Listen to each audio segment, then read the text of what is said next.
Now, an optimal functioning immune system is crucial to staying healthy during this winter, and especially during these times of the coronavirus and, of course, the stress that is putting on all of us.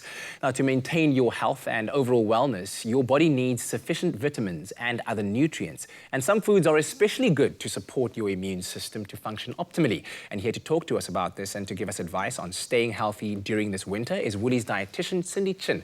Cindy, hello. Great to have you back with us again. Hi, lovely to be here. Although I did say to you, I feel very socially distant. We're just obeying the regulations. That's all it is. That's all it is. Yeah. Now let's pick up and start talking first about what foods I should be stocking up on this season to keep me and my family healthy during this time. Yeah. So as a dietitian, it's such a common question, and right now it's all about immunity and are there supplements that I should take. And unfortunately, there's no magic bullet, like one thing or one superfood that I should be packing up on.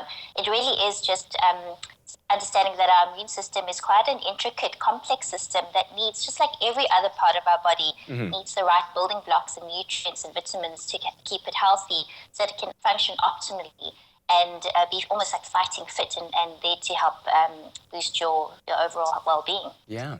Now, so are there any one specific food? Yeah, but are there any foods that you could suggest that I include in my diet to support a healthy immune system? It actually goes back to basics about a really fundamentally healthy diet. So not skipping on whole grains or not cutting out specific food groups. So making sure you have those whole grains, lots of colorful, diverse vegetables, fresh and prepared in different ways. Oily fish, healthy fats, unsaturated fats from other nuts and seeds and olive oil. And the other thing is that it can't just be healthy, it needs to be delicious. Because if you're going to prepare a cold salad on a winter's day, your family is not going to want to eat it. So for me, something like roasted veggies and using lovely herbs and spices just to really bring a lot of rich flavor, especially in this colder weather, I think goes a long way to getting your family to actually eat those foods. It's all good to buy it, but if no one eats it, it's not going to be very good either. Very true. Now, besides food, what else can I do and what else can you suggest for staying healthy? So it goes back to sensible, healthy lifestyle practices. So getting enough sleep. I think often with all this binge watching of TV and, everyone's in lockdown, I think some of our habits or disciplines have maybe fallen away. Trying to get some regular exercise, smoking less or stopping if it's possible. And now with this alcohol thing, trying to drink in moderation. Because being aware that alcohol actually does impact the immune system. It puts a lot of stress on the body to actually get rid of this, almost like a toxin, if you use it as. So it does put a bit of extra strain on the immune system. And then stress management. I mean, let's not kid. These are uncertain times. So be aware of those stressful, it could be underlying stress. It might not be in your face stress as if like you're going to work and peak out traffic, that sort of kind of stress. But this underlying sense of uncertainty amongst your family members might actually have this an impact on your immune system without you even really realizing it. So looking after your body in that sense is very important. And drinking enough water. It's such a basic piece of advice, but we often forego that.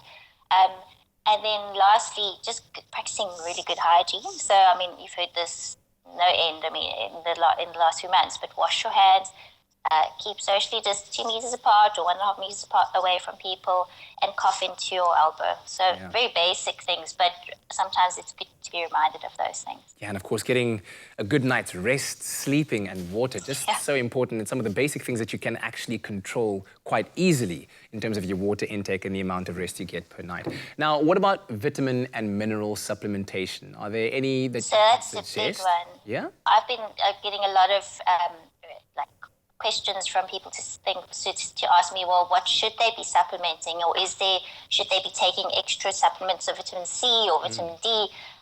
The truth is that if you're eating a well-balanced diet, the general population doesn't really need mega doses of vitamins, especially single supplements. They could actually be potentially harmful to certain populations as well.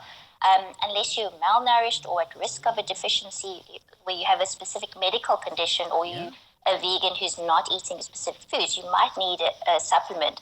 But often it's best to consult with your doctor or dietitian to get that specific advice, because it's potentially dangerous to take high-dose single supplements. If you're concerned, then I would say probably a general multivitamin isn't a bad idea. And if you are able to, do try to spend a little bit of time in the sun with your arms or legs exposed for about 10 minutes every day so that your body can actually make vitamin D. Vitamin D is not only important for bone health, but it actually does support your immune system.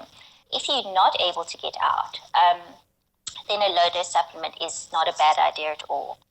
Food, if I could just add lastly, Yes. would be your first go-to place. If you Always. can always make sure your diet is as varied as possible with healthy foods, that should give you all those micronutrients that you need before you look to supplements. No good eating junk food and then taking a pill, right? I totally get that. I understand. Now, what about gut health? How important is it in contributing towards a healthier immune system? So it's so important. I mean, there's so much research, and I mean, it's been ongoing for the last 20 years, I'd say, since I qualified. But it's such a complex system that we don't know enough yet to give general recommendations to the population to say, well, take this particular probiotic supplement and it will cure this disease. So we can't actually say that at this point in time. So for the moment, as a dietitian, what I often recommend is then to make sure that you supply your body with those, what we call prebiotics. So what that is, it's the fiber or the food that fuels the healthy bacteria to grow in your large intestine.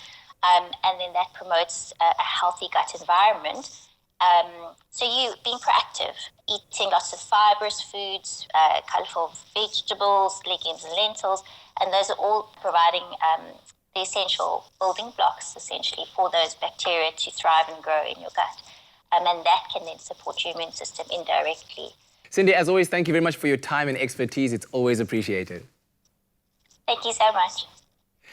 Of course, it's always a good idea to look after our bodies from the outside, but good health does start with what you eat, as you've just heard from Cindy Chin.